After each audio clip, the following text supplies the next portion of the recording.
قرآن پاک کی سورہ توبہ اس کی آیت نمبر 100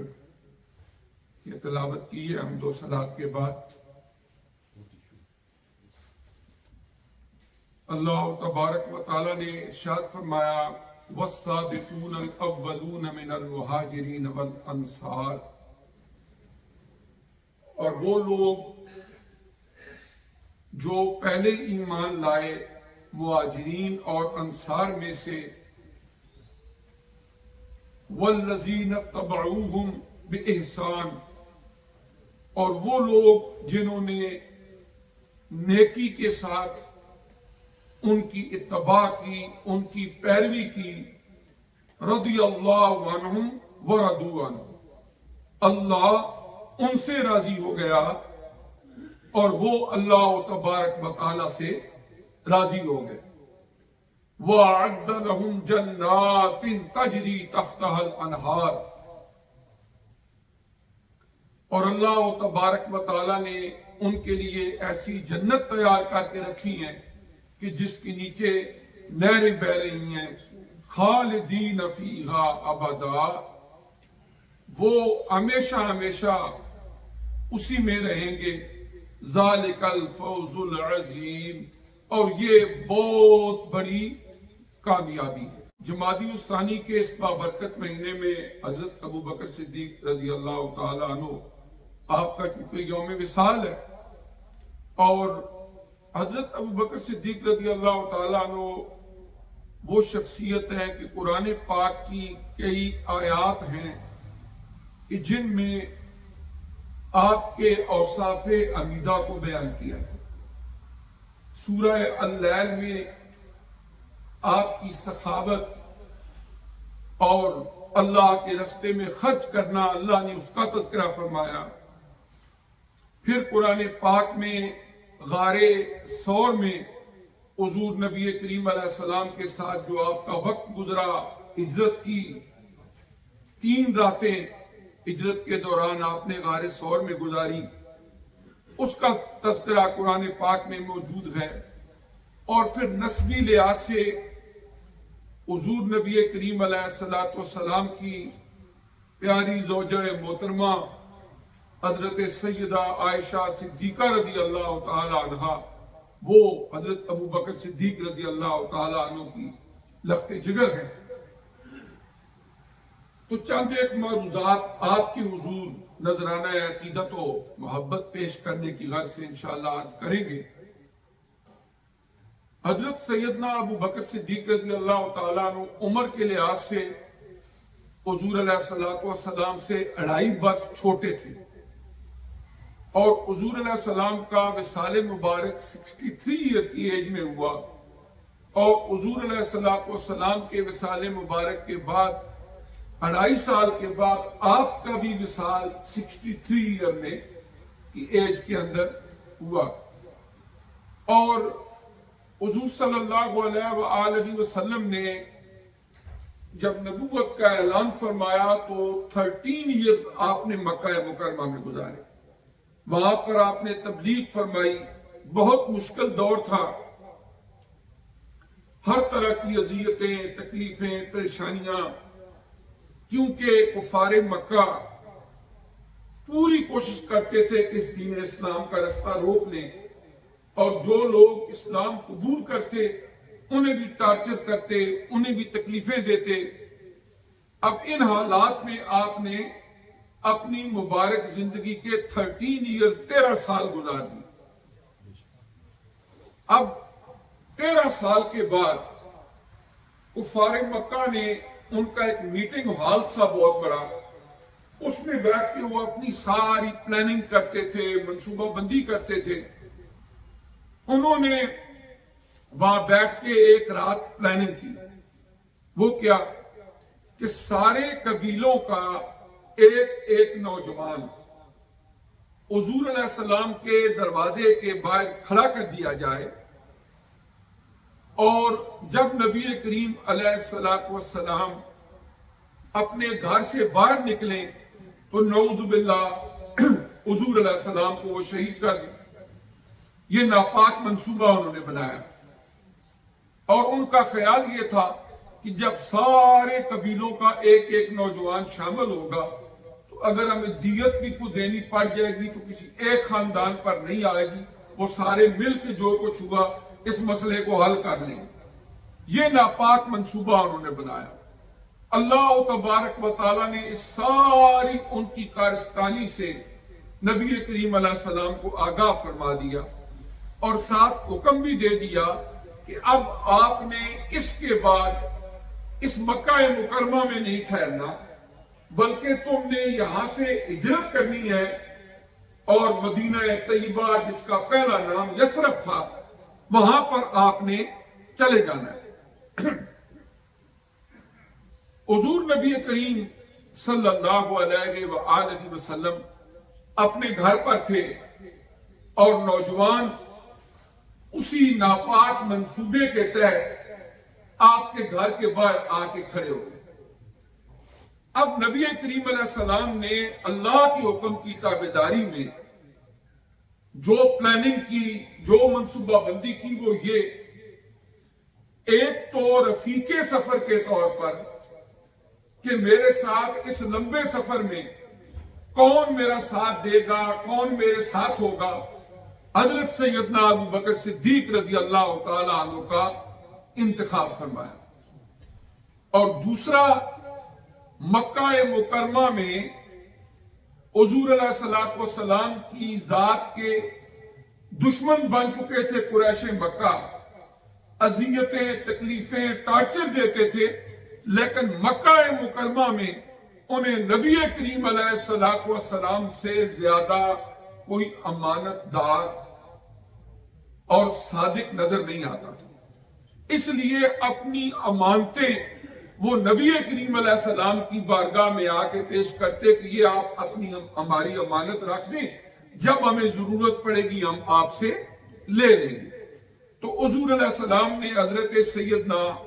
علی شیر خدا رضی اللہ تعالی عنہ انہیں حکم فرمایا کہ آپ نے اس رات کو میرے بستر پہ سونا ہے، آپ نے ادھر آرام کرنا ہے، کل ان لوگوں کی امانتیں ان کے ہینڈ اوور کر کے، سپرد کر کے، پھر آپ نے یہاں سے مدینہ طیبہ ہجرت کر کے آ جانا ہے۔ انہوں نے کہا بھائی یا رسول اللہ ٹھیک ہے، وہ آ گئے رات گزارنے کے لیے۔ اب اللہ کا کرنا ایسا، باہر نوجوان کھڑے ہیں،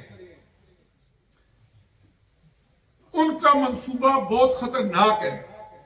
حضور علیہ السلام اندر تشریف فرمائے کہ جب آپ باہر آئیں گے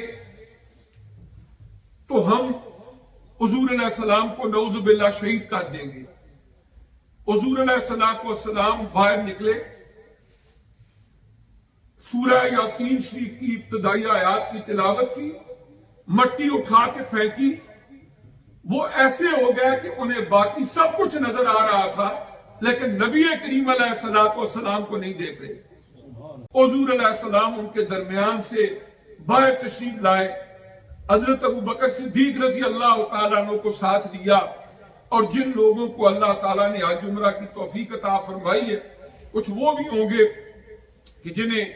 غار ثور تک چڑھ کے جانے کا، زیارت کا بھی موقع ملا ہو۔ کم از کم جتنے گروپ عمرے کے حج کے جاتے ہیں نیچے سے تو ضرور زیارت کراتے ہیں اس پہاڑی کی، اس ماؤنٹین کی، کہ یہ جبل ثور ہے، اس از دا ماؤنٹین آف ثور، اور اس کے اوپر چوٹی کے اوپر وہ غار ہے، اور وہ بڑا زگ زیگ سا اور کمپلیکیٹڈ سا رستہ ہے اوپر جانے کا۔ بہرکیف حضرت ابوبکر صدیق رضی اللہ تعالیٰ عنہ نبی کریم صلی اللہ علیہ وآلہ وسلم کو ساتھ لے کے وہاں پہنچ گئے۔ اب نبی کریم علیہ السلام جب تھکاوٹ محسوس کرتے تو حضرت ابوبکر صدیق رضی اللہ تعالیٰ عنہ حضور نبی کریم علیہ السلام کو اپنے کندھوں پر اٹھا لے، پھر اس غار تک پہنچ گئے۔ اب جب اس غار تک پہنچے تو الحمدللہ میں چند دفعہ زیارت کی بھی توفیق ملی اور اس کے اندر جانے کا بھی موقع ملا۔ وہ اتنی جگہ ہے کہ بندہ صحیح طریقے سے کھڑا تو ہو ہی نہیں سکتا، بیٹھنا بھی مشکل ہے، چھوٹی سی غار ہے۔ اب حضرت ابو بکر صدیق رضی اللہ تعالیٰ عنہ آئے اور حضور نبی کریم صلی اللہ علیہ وسلم وہاں تشریف فرمائے۔ روایات میں آتا ہے کہ ایک مکڑی نے وہاں جالا تن دیا تاکہ باہر سے کوئی بندہ آئے تو اس کو یہ محسوس ہو، کیونکہ جہاں پر مکڑی کے جالے وغیرہ لگے ہوں وہاں پر یہ گمان نہیں ہو سکتا کہ ایک دو دن میں کوئی بندہ اندر گیا ہوگا۔ اور دوسرا، وہاں پر ایک کبوتری نے انڈے دے دیے۔ کفار مکہ چیز کرتے ہوئے وہاں پر پہنچ تو گئے، لیکن جب انہوں نے وہاں پہنچ کے ارد گرد دیکھا تو یہ اللہ کی اپنی یہ قدرت تھی، اس غار کی طرف ان کا دھیان ہی نہیں گیا۔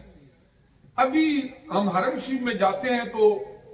وہاں پر کبوتر ہوتے ہیں، لوگ ان کو دانا وغیرہ ڈالتے ہیں، بلکہ کبھی حج عمرے پہ جا رہے ہوں تو کئی ساتھی کہتے ہیں جی یہ پیسے لے جائیں وہاں پر کبوتروں کو دانا ڈال دینا۔ میں نے ایک کتاب میں پڑھا تھا کہ جس کبوتری نے وہاں پر انڈے دیے تھے اسی کی نسل سے پھر آگے یہ کبوتر ہیں جو حرم کے قریب ہی رہتے ہیں، یہ کہیں دور نہیں جاتے،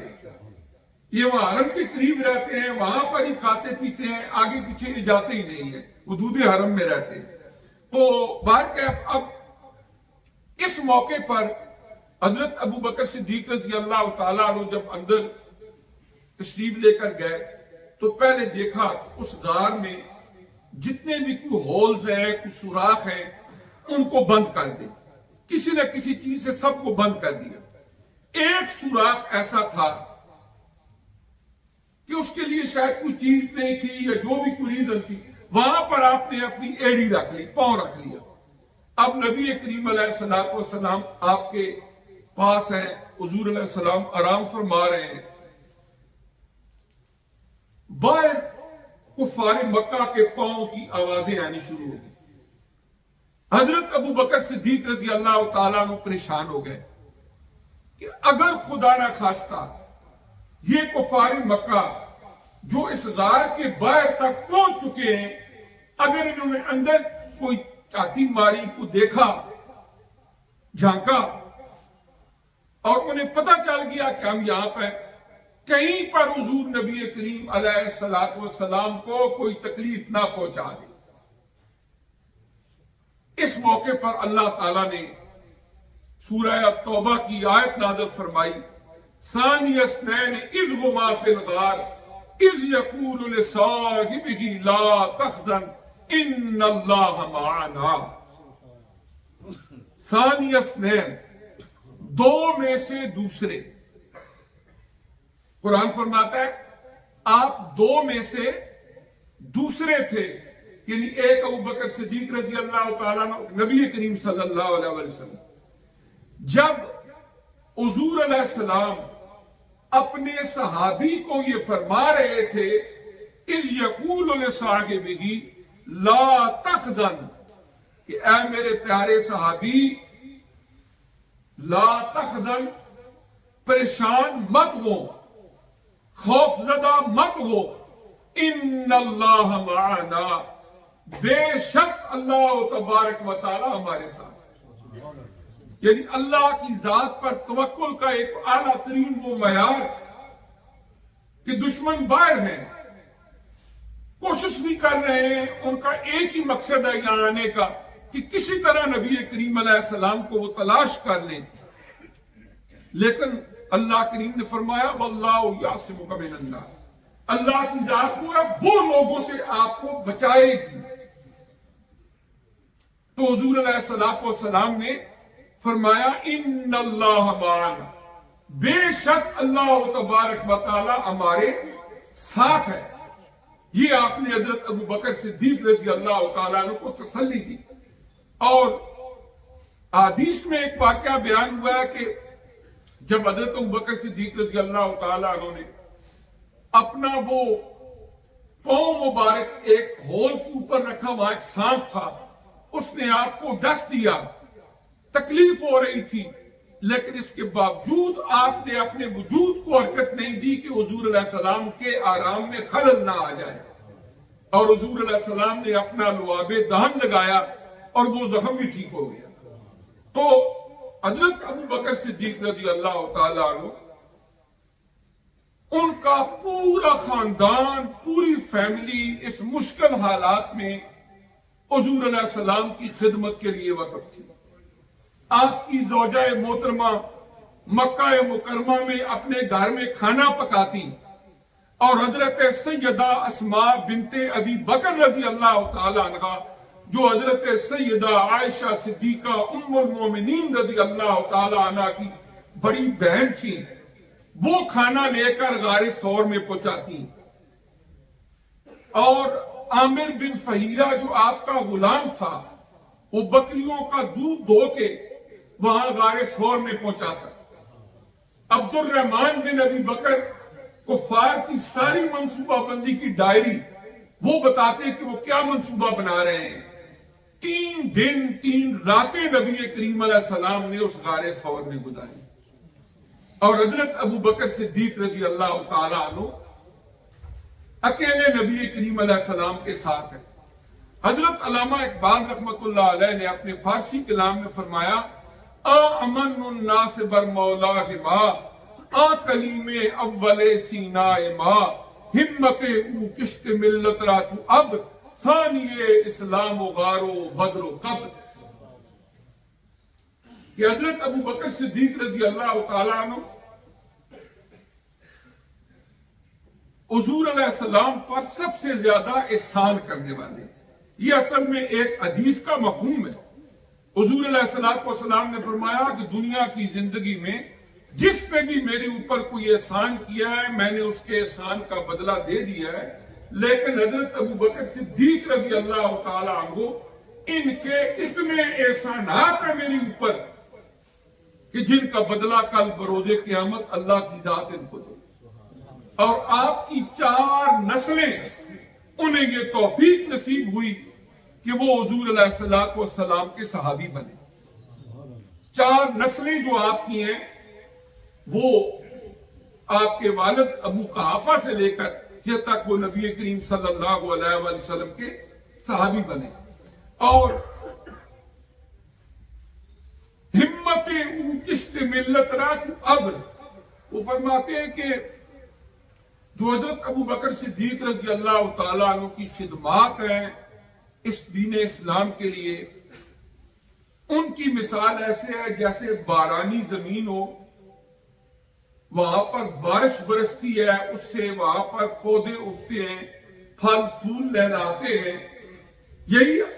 مثال حضرت ابو بکر صدیق رضی اللہ تعالیٰ عنہ کی خدمات کی ہے. ہمت او کشت ملت رات اب ثانی اسلام و غار و بدر و قبر. اسلام لانے کے لحاظ سے بھی جب نبی کریم صلی اللہ علیہ وآلہ وسلم نے اعلان نبوت فرمایا تو آپ پر ایمان لانے والے مردوں میں سب سے پہلے حضرت ابو بکر صدیق رضی اللہ تعالی، اور پھر میدان بدر میں بھی حضور علیہ السلام کے شانہ بشانہ کھڑے ہوئے جو نظر آتے ہیں وہ حضرت ابو بکر صدیق رضی اللہ تعالی. غزوہ بدر 2 ہجری میں ہوا تھا، اور جس جگہ یہ غزوہ ہوا تھا وہاں پر ایک مسجد ہے، مسجد عریش. عریش کہتے ہیں جھونپڑی کو. صحابہ کرام نے گرمی کے موسم میں اس میدان کے اندر حضور علیہ السلام کے لیے ایک سائبان بنایا تھا، ایک جھونپڑی بنائی تھی تاکہ گرمی سے بچاؤ ہو سکے. اسی کے نام پر وہاں مسجد بنی ہوئی ہے جس کا نام ہے مسجد عریش. اور حضور علیہ السلام وہاں پر جس وقت 313 مسلمانوں کو لے کے میدان میں چلے گئے، 1000 سے زیادہ کفار، ساز و سامان بھی کم، تو جو آپ نے دعا فرمائی تھی کہ اے میرے اللہ، میرے پاس جو اسلام تھا میں وہ لے کے حاضر ہو گیا ہوں، اگر آج تو نے اسلام کو فتح و نصرت عطا نہ فرمائی تو قیامت تک اس دھرتی پر تیرے نام لینے والا کوئی نہیں رہے گا. اللہ نے وہ دعا قبول فرمائی، اور جب حضور علیہ السلام یہ دعا فرما رہے تھے، آپ کے دائیں کاندھے کے ساتھ کاندھا ملائے جو شخصیت کھڑی تھی وہ تھے حضرت ابو بکر صدیق رضی اللہ عنہ. ثانی اسلام غار بدر و قبر. اور جب نبی کریم علیہ السلام کے روزہ عطر پر ہم حاضری دیتے ہیں، مواجہ شریف کے سامنے پیش ہوتے ہیں. مواجہات اس کو کہتے ہیں دو چہروں کا آمنے سامنے ہونا.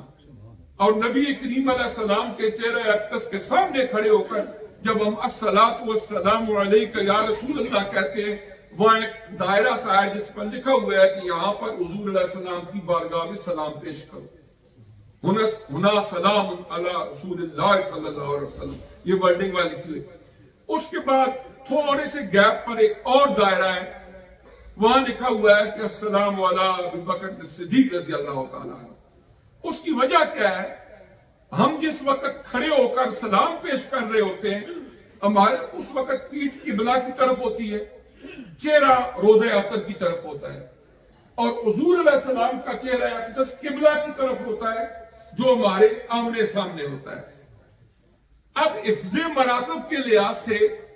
تدفین اس طرح ہوئی کہ جہاں نبی کریم علیہ السلام کی قبر انور ہے، جہاں آپ کی چھاتی مبارک ہے، اس کی سیدھ میں حضرت ابو بکر صدیق رضی اللہ تعالیٰ عنہ کا سر مبارک، اور جہاں حضرت ابو بکر صدیق رضی اللہ تعالیٰ عنہ کی چھاتی مبارک ہے، اس کی سیدھ میں حضرت عمر فاروق رضی اللہ تعالیٰ عنہ کا سر ہے.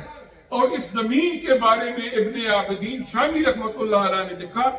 البقعۃ التي دفن فيها رسول اللہ صلی اللہ علیہ وسلم افضل من الکعبۃ واللوح والکرسی والعرش المعلی، کہ زمین کا وہ ٹکڑا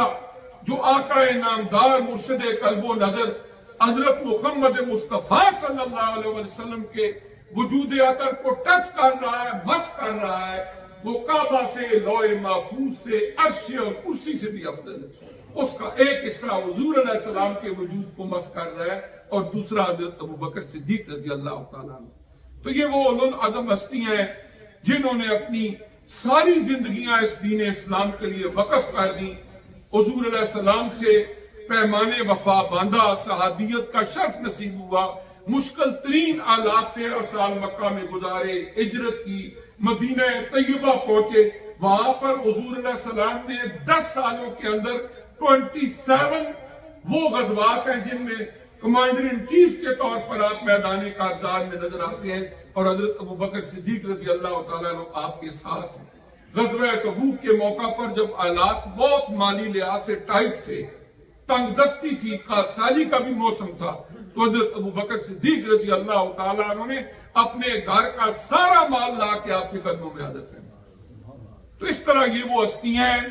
کہ جن کی خدمات کے نتیجے میں آج الحمدللہ دین اسلام ہم تک پہنچا. اللہ کروڑوں رحمتیں نازل فرمائے اور ہم کو ان کے نقش قدم پر چلنے کی توفیق دے.